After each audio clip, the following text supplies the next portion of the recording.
दरवर्षी केवळ रेल्वे फाटकांअभावी देशामध्ये तब्बल 21,000 नागरिकांचा मृत्यू होतो। याबद्दलचे अनेक व्हिडिओ आपण सोशल मीडियावर पाहिलेले आहेत। म्हणजे रेल्वे फाटक अगदी बंद असताना सुद्धा नागरिक कशी रिस्क घेऊन रूळ ओलांडतात, मात्र त्यामुळे सुद्धा किती मोठा धोका उद्भवतो हे सुद्धा समोर आलेलं आहे। आणि हीच धक्कादायक आकडेवारी आता लक्षात घेऊन महाराष्ट्राला रेल्वे फाटक मुक्त करण्यासाठी राज्य सरकारने मोठा निर्णय घेतलाय। सुरक्षित, कार्यक्षम आणि तंत्रज्ञानाधारित दळणवळण व्यवस्था उभारण्याच्या उद्देशाने पुढील 3 वर्षांमध्ये जवळपास 145 रेल्वे उड्डाणपुलांच्या बांधकामाला प्राधान्य देण्यात येणार असल्याची घोषणा मुख्यमंत्री देवेंद्र फडणवीस यांनी नागपूरमध्ये केली आहे। दरम्यान केंद्रीय दळणवळण मंत्री नितीन गडकरी हे सुद्धा यावेळी उपस्थित होते। त्यामुळे आता रेल्वे फाटक मुक्त महाराष्ट्र करणार म्हणजे नेमकं काय या प्रकल्पामध्ये केलं जाणार आहे आणि अपघाताचा आकडा यामुळे कशा प्रकारे कमी होईल याच सगळ्याबद्दल आपण आजच्या या व्हिडिओमध्ये बोलणार आहोत। त्यामुळे हा व्हिडिओ अजिबात स्किप करू नका। नमस्कार, मी रामेश्वरी आणि तुम्ही पाहताय कट टू कट। भारतात दरवर्षी रेल्वे फाटकांवर नियमांचं उल्लंघन, घाई गडबड आणि निष्काळजीपणामुळे अनेक अपघात घडतात। काही ठिकाणी रेल्वे फाटक बंद असताना सुद्धा नागरिक बंद फाटक ओलांडण्याचा प्रयत्न करतात, तर अनेक ठिकाणी सुरक्षित पर्याय नसल्यामुळे थेट रेल्वे रूळ पार करावे लागतात आणि या निष्काळजीपणाची किंमत अनेकांना आपला जीव गमवावून मोजावी लागते। आणि याच पार्श्वभूमीवर महाराष्ट्र सरकारने राज्याला रेल्वे फाटक मुक्त करण्याचा महत्त्वाकांक्षी निर्णय घेतलाय आणि पुढील 3 वर्षांमध्ये राज्यभरामध्ये जवळपास 145 रेल्वे उड्डाण पूल आणि इतर पूल सुद्धा उभारून धोकादायक रेल्वे फाटकांना सुरक्षित पर्याय उपलब्ध करून देण्याचा सरकारचा मानस आहे। त्यामुळे अपघात कमी होण्यासोबतच वाहतूक अधिक वेगवान, सुरक्षित आणि सुलभ होणार असल्याचा दावा आता या माध्यमातून केला जातोय। आता महत्त्वाचं म्हणजे रेल्वे फाटक मुक्त महाराष्ट्र म्हणजे नेमकं काय आणि तो इतका महत्त्वाचा का आहे पाहूयात। तर रेल्वे फाटकांच्या जागी रोड ओव्हर ब्रिज किंवा रोड अंडर ब्रिज उभारून रेल्वे आणि रस्ते वाहतूक पूर्णपणे स्वतंत्र करण्याची ही संकल्पना आहे। त्यामुळे वाहनांना रेल्वे जाण्याची वाट पाहावी लागत नाही आणि रेल्वे रूळ ओलांडताना होणाऱ्या अपघातांची शक्यता यामुळे जवळपास संपणार आहे। आणि याचबद्दल मुख्यमंत्री देवेंद्र फडणवीस यांनी दिलेल्या माहितीनुसार रेल्वे फाटकांवर किंवा फाटक नसलेल्या ठिकाणी होणाऱ्या अपघातांमध्ये दरवर्षी सुमारे 21,000 नागरिकांचा मृत्यू होत असल्याचा आकडा समोर आलाय।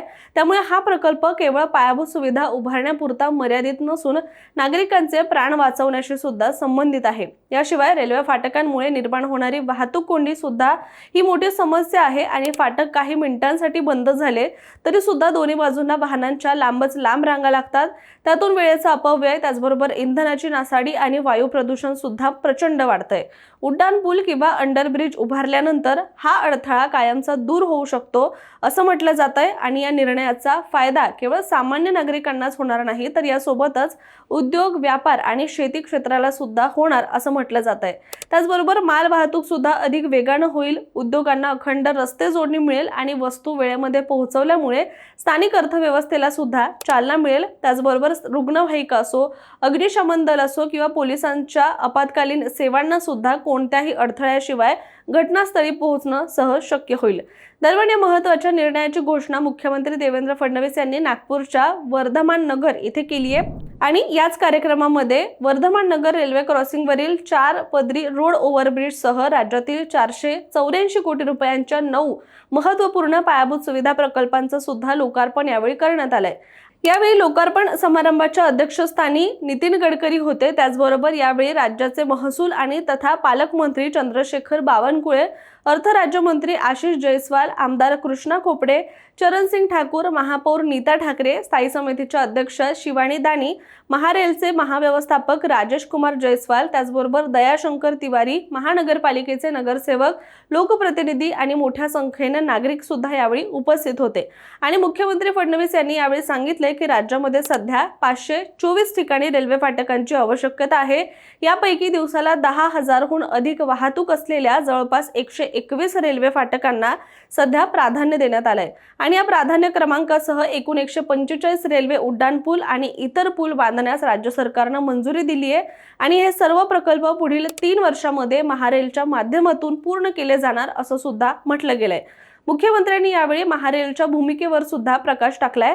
म्हणजे रेल्वे संबंधित पायाभूत सुविधा जलद गतीने उभारण्यासाठी Maharashtra rail infrastructure development corporation limited अर्थात महारेलची स्थापना करण्यात आली आणि या संस्थेमुळे राज्य सरकार आणि रेल्वे प्रशासन यांच्यातील समन्वय वाढला असून अनेक रखडलेल्या प्रकल्प वेगाने पूर्ण करण्यात आलेत। नागपूर आणि मुंबई सारख्या शहरातील गुंतागुंतीची रेल्वे पूल सुद्धा नियोजनबद्ध पद्धतीने पूर्ण करण्यात आले असून महारेलनं विकसित केलेल्या नाविन्यपूर्ण तंत्रज्ञानाला पेटंट सुद्धा मिळालं असल्याची माहिती यावेळी देण्यात आली आहे। शिवाय या कार्यक्रमात केंद्रीय मंत्री नितीन गडकरी यांनी सुद्धा महाराष्ट्राच्या पायाभूत सुविधा विकासाबाबत अनेक महत्त्वाचे मुद्दे मांडले।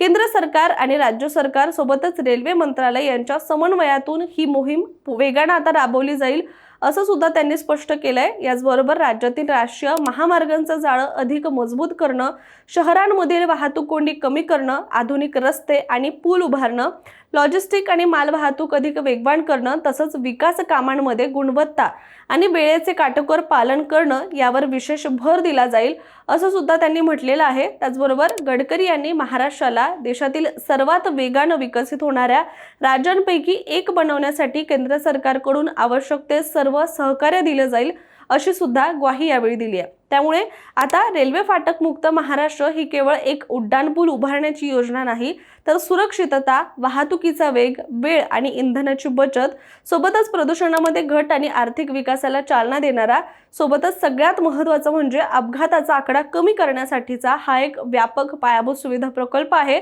असं म्हणता येणार आहे। आणि यामध्ये आता पुढील 3 वर्षांमध्ये 145 प्रकल्पांची अंमलबजावणी कितपत वेगाने होतीये आणि त्याचा प्रत्यक्ष फायदा नागरिकांना आता किती मिळतो हे पाहणं सगळ्यांसाठीच महत्त्वाचं ठरणार आहे। त्यामुळे तुर्तास आपण इथेच थांबूया। मात्र तुम्हाला मुख्यमंत्र्यांच्या या संकल्पनेबद्दल काय वाटतंय?